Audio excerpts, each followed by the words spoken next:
Welcome back, ladies, gentlemen and unicorns. As promised, this is the video where we look at the more practical side of things, of how to pick a lens flare that's fitting or realistic for your project and how to implement it in Unity with a sprite-based approach. Yeah, a little disclaimer here, I'm talking about the sprite-based approach. If you want to do lens flares purely in a pixel shader, or if you want to know how to ray trace inside a virtual lens to render and generate the correct ghosts, yeah, this video is obviously not for you. But if you're interested in those topics, I put links in the description because I find this approach really interesting. Yeah, sprite-based also because it's pretty platform independent apart from performance issues. But you don't have to have a certain kind of pixel shader support that you have on one platform than on the other. And also you pretty much see what's going on inside the Unity editor. And as a bonus, the implementation I came up with is even more tweakable than the Unity lens flare, which is also great. Before beginning, we need to define how our lens flare should look like. We want, of course, a realistic one. But that also means that our art style and setting should be somewhat final first. This is necessary because we are going to approach it like a director of photography on a movie. What kind of camera is this shot with? In games such as Outlast or Kane and Lynch, the aesthetic is that of a cheap handheld camera, so flares from expensive anamorphic Hollywood lenses would feel out of place. Contrary, in epic glossy space operas, such as Mass Effect, you want to capture the flair of those big budget sci-fi movies with anamorphic flares and lots of ghosts. Not sure how to begin. Too much intel. Once we've settled for a camera, we have to select a fitting lens. For first-person games, this usually means a wide-angle lens of some sort. Cinematic cutscenes are often shot with long lenses, just like in movies. Handheld sequences with zooms, of course, would need a zoom lens. Jesus Christ, man, all I want is a lens flare for crying out loud. And you YouTubing bugger on the high horse come here and just tell me to get a degree in cinematography or something? Why do you have to make this so hard? All I want is a lens flare. What's wrong with you anyway? Alright, fair enough. Okay, so I have just two guidelines. The first is to define what your aperture looks like. If you want a starburst to have 5 points, then also your ghosts and secondaries should have 5 points or be pentagon based. And the other is to don't mix up different lens flares in one scene. It's simply not possible that one light, for example, has ghosts that are made of 5 points and another light causes ghosts with 8 points, because all light has to travel through the same lens essentially. So yeah, define what your aperture looks like and don't mix up different flares in the scene. Of course you can have different colors and different intensities, but not different shapes. What my aperture looks like? Mate, I show you what my aperture looks like if you keep going on like this. Lens flare. All I want is a lens flare. Alright. Okay, my trick is to just find a movie scene that fits your setting, look at what the lens flares there look and just deconstruct them and recreate them for your game. Thank you! Of course you're free to ignore just everything I said and go wild if your art style supports that. What? Then why bother in the first place? Well, should you be aiming for a photographically completely realistic appearance and have everything else in your game and art style pretty much, picture perfect literally, then why stop at lens flares or other optical phenomena? Of course, your audience won't notice it, unless they're photographers or cinematographers or just some weird guy on YouTube obsessed with unicorns. Yeah, but in general, it will just feel wrong and feel out of place. And it's a little bit of an uncanny valley kind of situation where you look at something, it should look realistic, but you can't point out why it doesn't. And yeah, this is pretty much the reason why I'm so stressing of how a realistic lens flare looks like. Fine. Can we now please look at the implementation? Pretty please. Sure. Just one more thing. I want to remind ourselves how lens flares behave first. As we know, lens flares move relatively to the camera view.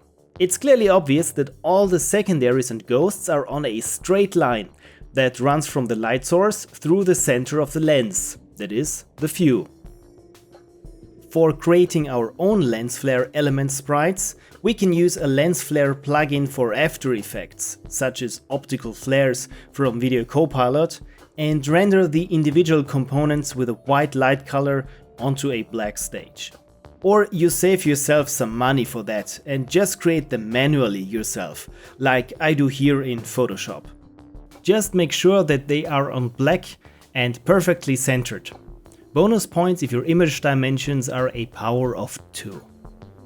To avoid multiple texture lookups, you might want to have all the elements on one texture page, like with Unity's lens flare.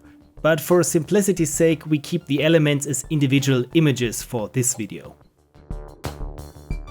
We now possess all the elements we need for an implementation. Let's design the algorithm of what we want to do in principle. First, we check if there are any light sources visible to the camera. If so, we want to get the position of the light source in the view space. Then we distribute, scale, rotate, and color the flare elements accordingly each frame.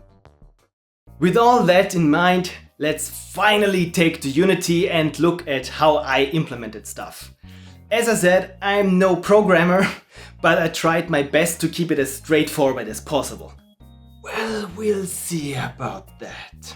So, doesn't Unity already have a lens flare? Yes it does. But it's pretty basic and the elements are frustratingly untweakable. Further, when it gets occluded or leaves the screen, it fades out. Not ideal. Plus, where's the fun in just using presets? At least it helps me to understand something if I try to recreate it from scratch completely myself. This is how I set up the folder structure in my project. I made a bin fittingly titled Lens Flares and inside a scripts folder where all my scripts are naturally. There's also a sprites folder in which I drop now all the elements we just created. Make sure their type is sprite and the compression is set to at least high quality, if not to none.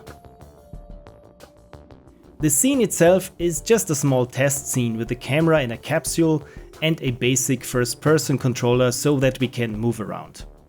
I made the background dark gray so we can see the flares better. The way I'm going to set this up here in the scene is to have a game object with a controller component, lens flare CTRL or lens flare control.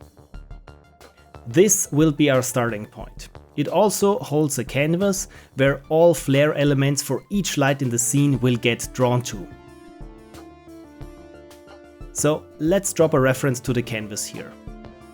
We look at flare material and its shader a bit later, so let's keep it at this for the moment. The camera should be the current game camera. Mine is here in the capsule with a first-person controller. This control further has references to the default sprites for the individual lens flare elements, so let's drop them in here. Starburst, glow, ghost, and streak. I keep the generic one empty because we won't be needing it. Most importantly, this control also has a slot for a master flare, the default lens flare for all the lights in the scene. That's not a game object, instead it's a scriptable object, lens flare SO. The properties allow us to tweak the appearance of the flare how we like it, everything pretty self-explanatory. Here's something interesting already. That lens flares don't get immediately cut off when they leave the view, I added an option to add an overdraw border to the flare here. And notably, it has an array of the individual lens flare elements, lens flare element SO, that are also implemented as scriptable objects. Let's step back for a bit here and look again at the structure. Lens flare control looks at the data in the scriptable object lens flare SO here. lens flare SO itself has an array of lens flare element SO. This here is the definition of lens flare SO. It derives from a scriptable object class instead of a mono behavior. It's very simple. Just overall properties such as color, size, aspect ratio, curves for fall off and size, and an array with the individual elements that are of type lens flare element SO. So this is now lens flare element SO. Also just a bunch of properties particular to the individual element. Distance along the flare axis and individual overrides for size, intensity, rotation, color, etc. I want to point out this little enum here, lens flare element type. Later we will see that this determines what default sprite to use from the lens flare control, unless we manually set a sprite in the editor for an element. Let's create a flare now. In my flares folder, I make a new test flare bin and create a new lens flare element scriptable object. I prefix each element with the name of the flare to keep things tidy. For starters, I just set the type of each element I want to create. Tweaking will happen later. So let's have a starburst, a glow, 2 ghosts and a chroma hoop.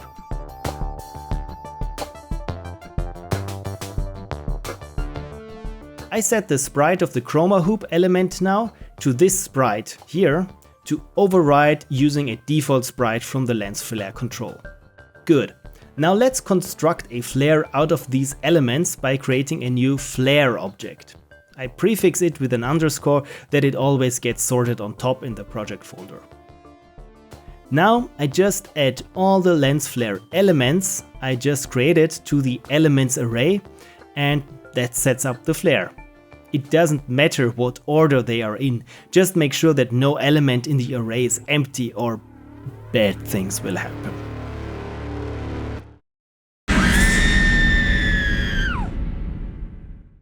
So, we can now add this scriptable object holding all the information necessary for making a lens flare as the master flare in the lens flare control.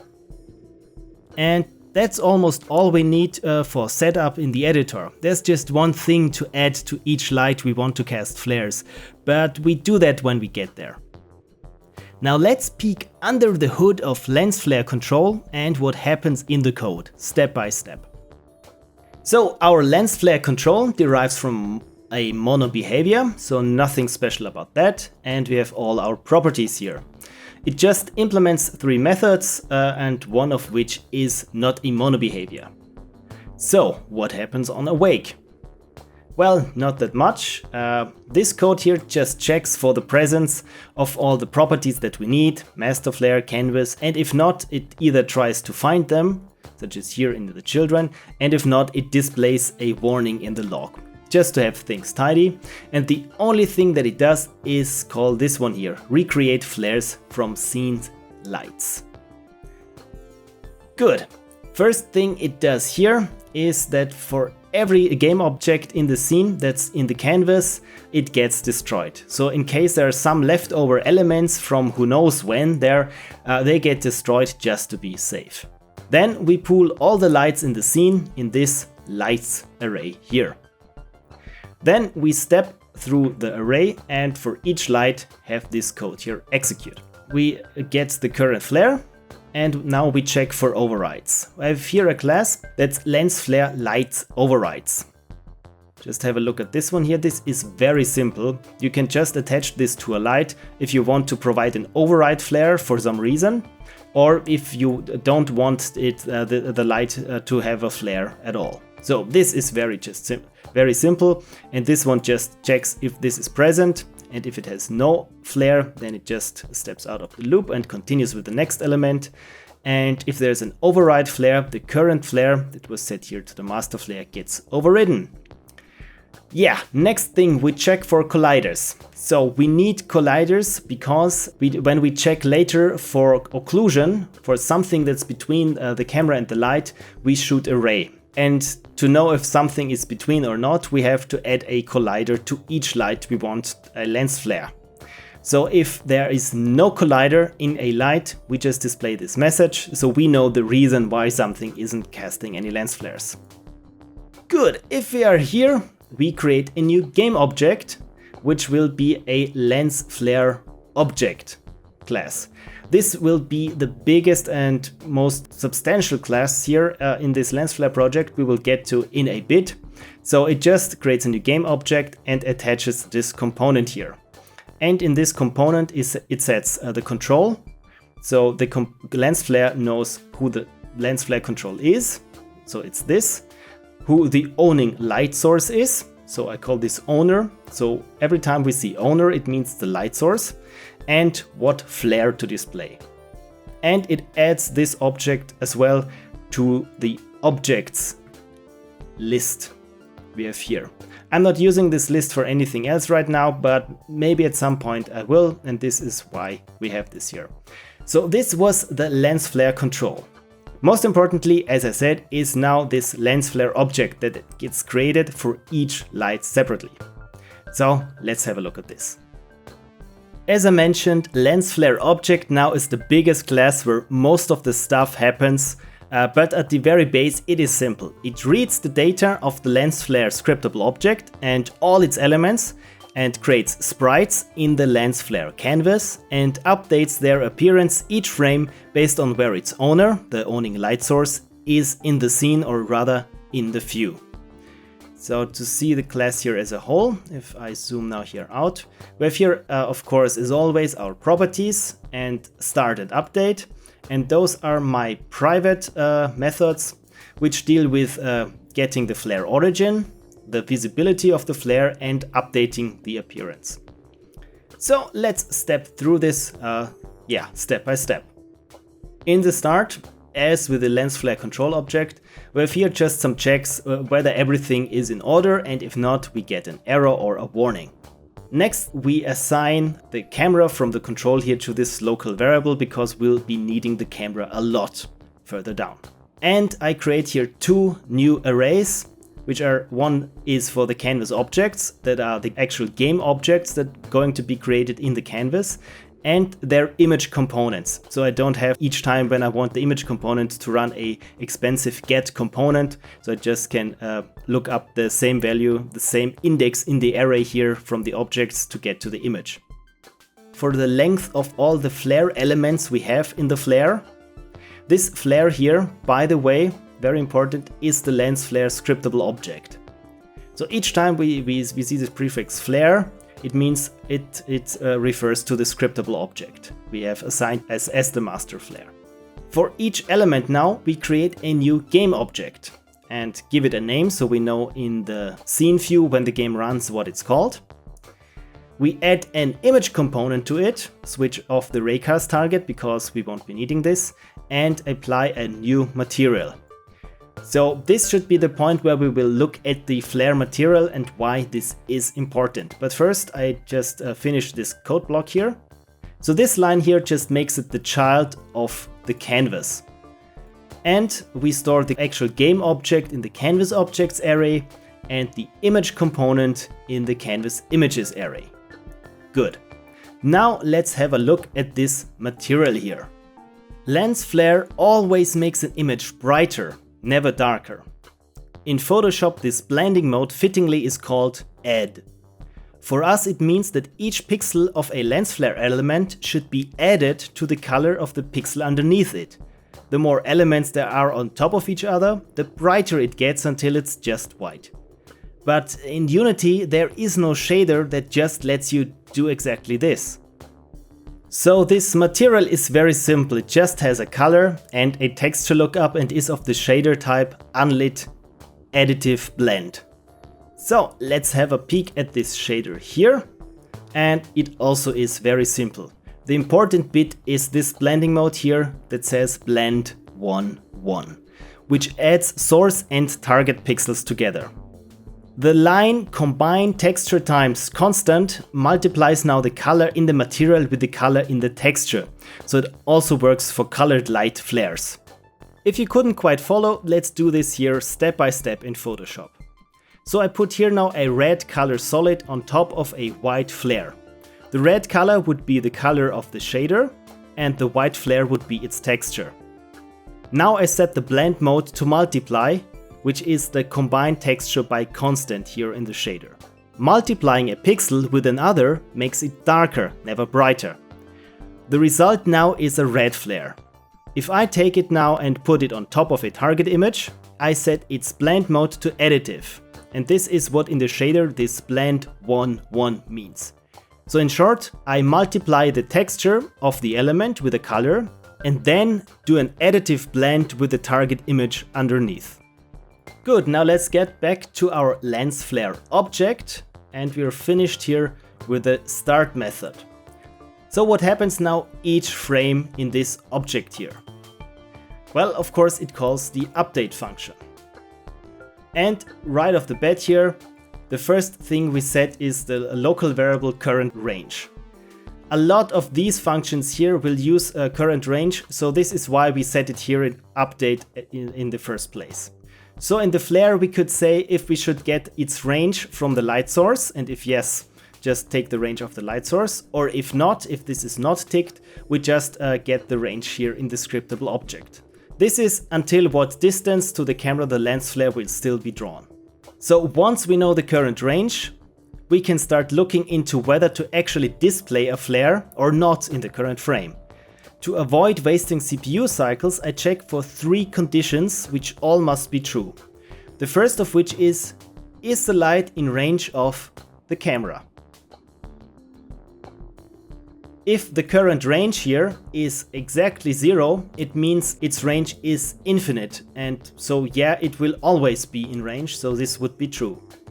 If the flare intensity is smaller than 0, well, this is pretty much impossible. We can't have a negative flare, or I don't want to support a negative flare, so we can pretty much say, yeah, we're not in the range, so this one already fails. And as always, we keep the most expensive calculation in the last place here, and this is the distance between the camera object and the light position bigger than the current range? If all those questions were passed, then it must be in range and returns true. Good. In is in range, we just checked whether we are in the general vicinity.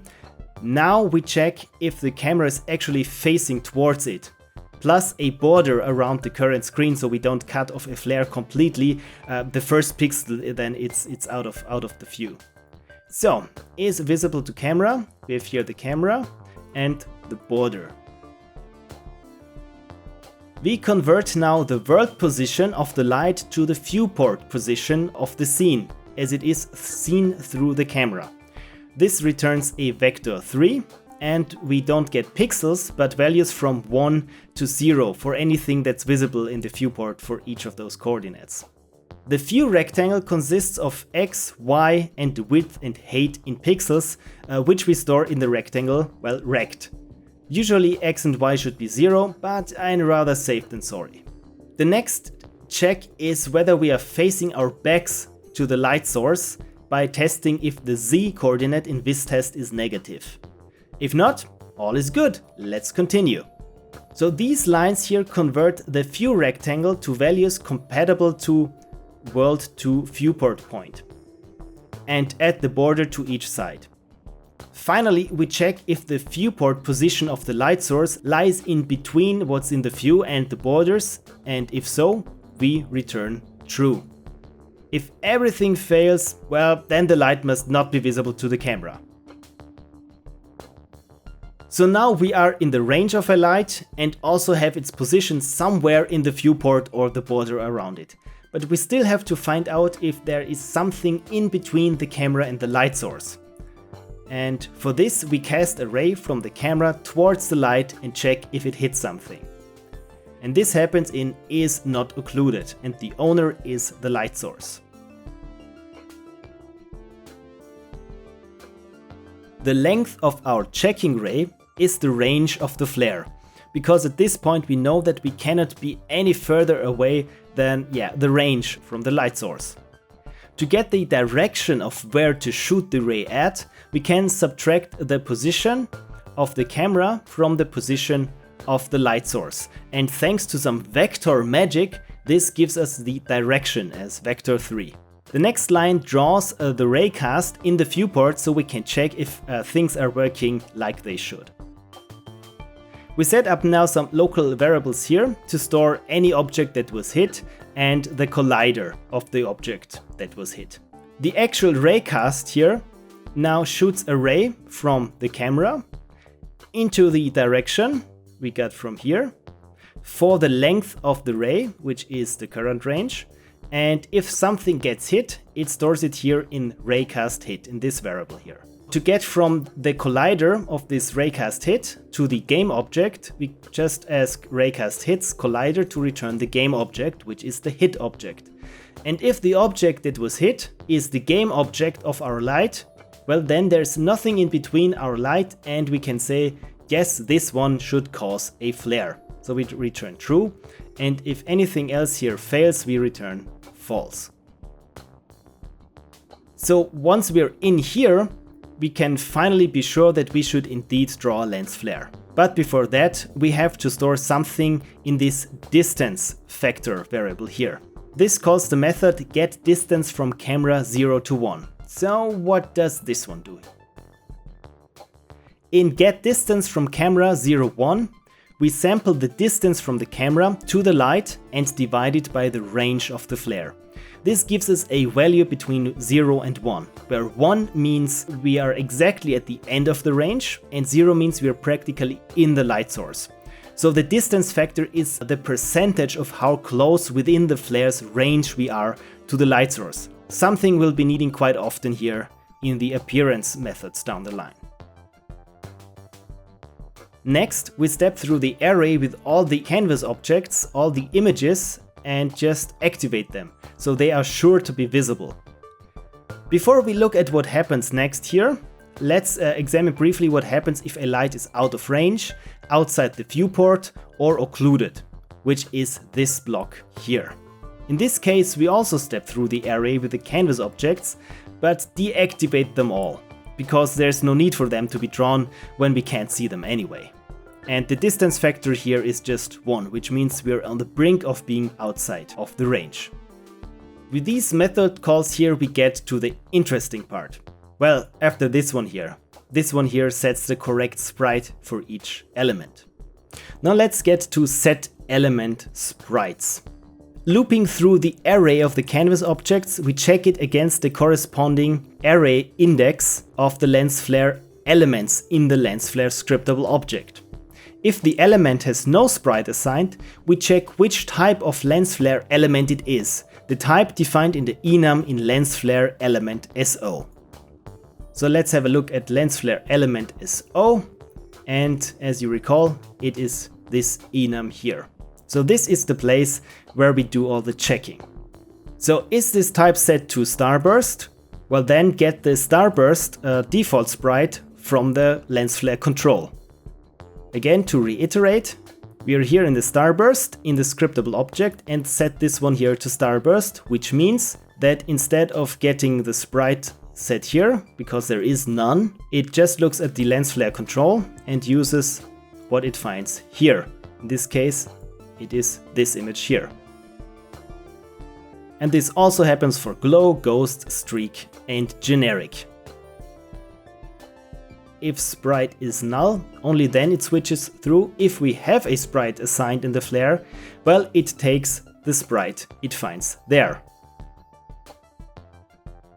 At this point we have now all lens flare elements on the canvas, but neither in the right position, nor in the right size, scale, rotation, nor color. Now let's do something about that. So we pass the color of the current light source to update element colors. What happens here? As always, we step through each image on the canvas and its corresponding element in the lens flare scriptable object. So the index of the canvas object is the same here as for the flare elements scriptable object. First, we store any possible tint, that is a color to multiply the element with, so making it darker. Next, we look at color add, a color to add to the lens flare element independently to make it brighter. and we get the intensity of the lens element. Before moving on, we just want to make sure that the intensity can never be negative. So let's have a look at the scriptable object here in Unity. For each individual element, we can set a flag whether we want it to be affected by the light color or not. And if so, we compute the values of each color channel the following way. Let's assume we have a yellow light source, but the element further has a cyan tint assigned and purple as additive color and an intensity of 0.5. I've here now separated each color channels to red, green and blue, but it doesn't matter because they get combined here down below anyway. It's just a little bit easier to grasp if you want to make any changes to any color channel later on. So let's pick the light color here, which is yellow, and multiply it by the tint, that is cyan, and add the additional color, which would be purple, and we multiply it by the intensity of 0.5. And once we have this done, we also multiply it by the tint of the lens flare as a whole. So not just the element, but the overall tint of the lens flare. But when we can disregard the color of the light source, then it suffices to just add the additional color to the tint of the element and multiply it by the intensity. So this element won't be affected by the color of the light source, nor the overall tint of the flare. Good.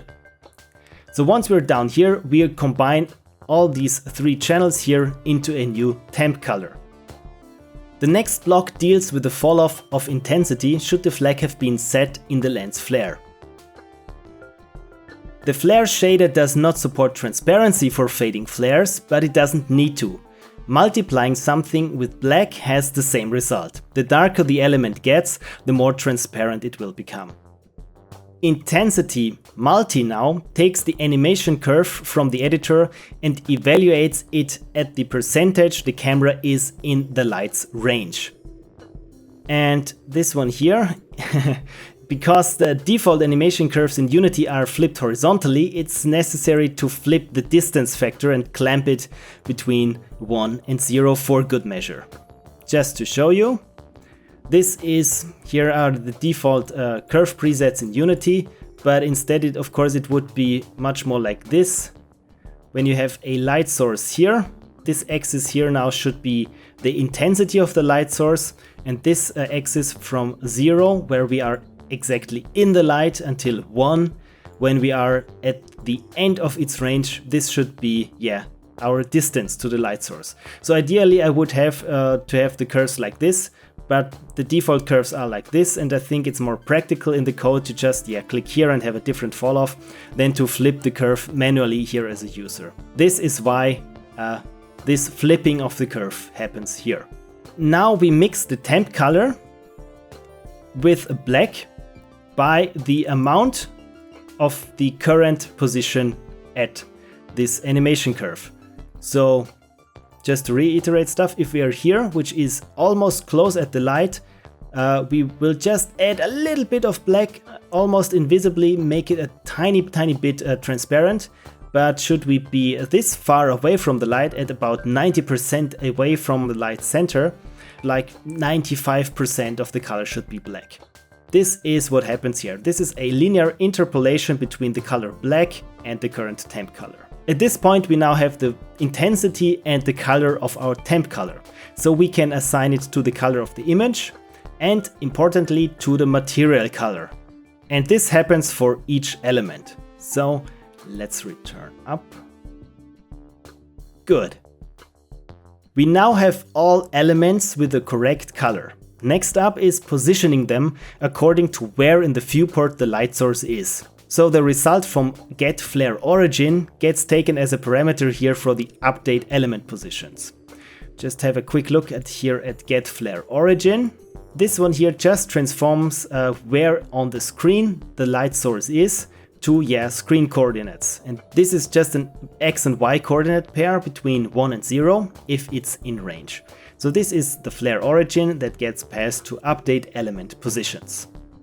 And once more we iterate through all the canvas objects and corresponding lens flare elements for something called distance. This distance is now something other than the range. distance defines where along the flare axis in the viewport the flare element is positioned. A distance of 0 is the lens center, a distance of 1 is at the center of the light source, and so on. And this is what happens here for each element of the lens flare. Next up, rotation of elements. Here I pass 0 as a value as additional offset to the method. Also here we loop through the array.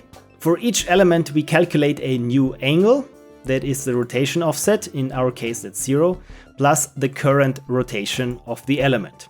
Then we convert the resulting Euler angle to the quaternion type the rect transform rotation expects. So this is just a conversion. But sometimes it's handy to have an element always point at the center of the lens. So this is why I added the following block of code. In the element itself it looks like this. It's this little checkbox here.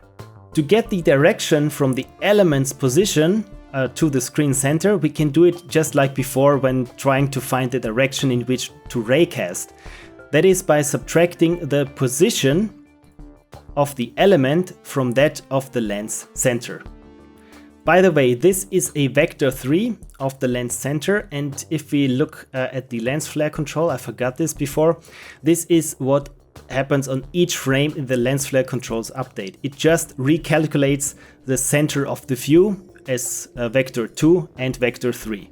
So should a player even change the window size when the game is running, the lens center gets always recalculated on each frame, so this should be quite safe and always return the center of the actual view currently. So now we have the direction. This one here for the angle gets interesting. We take the arc tangent from the direction in radians and just convert it to good old degrees back. I'm horrible with trigonometry, so this issue cost me half an hour or something of useless pondering. I didn't manage to figure it out. And then I just googled for half a minute and bam, right there was the answer. So thank you very much, Robert Boo on the Unity forums. So once we have the angle, we can set the image rotation to the quaternion angle axis of this angle plus the forward vector. So yeah, I took this from the answer at the Unity forums and don't quite fully understand it, but that's okay. It's just 2 lines. Maybe you just have to get good. And the last thing we need to do is to scale the elements properly. For this I pass now here the intensity of the light source to this function here, which is update element sizes. For this I pass the intensity of the light source, as it's called scale multi here in the method. The value that all elements will get multiplied with.